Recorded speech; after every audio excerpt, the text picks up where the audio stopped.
দেখাবো আপনার পাতাবিহীন আপেল গাছ। এত সুন্দর সুস্বাদু।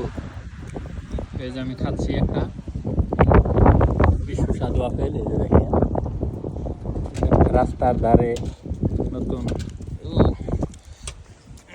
এই যে পড়ছে একাই, আপনি ইচ্ছা হলে আপনি ছেঁড়া খাইতে পারবেন। শুধু একটি গাছ না, এই যে দেখেন নতুন হাউস হয়েছে রাস্তার মাঝখানে আপেল গাছ, খুবই সুন্দর। অভাব নাই, একটা গাছ না, শুধু অনেক গাছ প্রতিটা হাউসের সামনে আছে। এটা সরকারিভাবে আপনার আপেল গাছ, এগুলা বুনছে সৌন্দর্যের জন্য। রাস্তার সৌন্দর্য, প্রকৃতি খুবই সৌন্দর্য দেখাবো। হাউস এ বাড়িগুলা সামনে অটোমেটিক না, এটা গভর্নমেন্ট থেকে আর কি বোনা হয়েছে। এত সুন্দর আপেল দেখেন, আপেল একবারে খুবই সুস্বাদু, সেই সুন্দর আপেল। ওকে, দেখাবো আরো অন্যান্য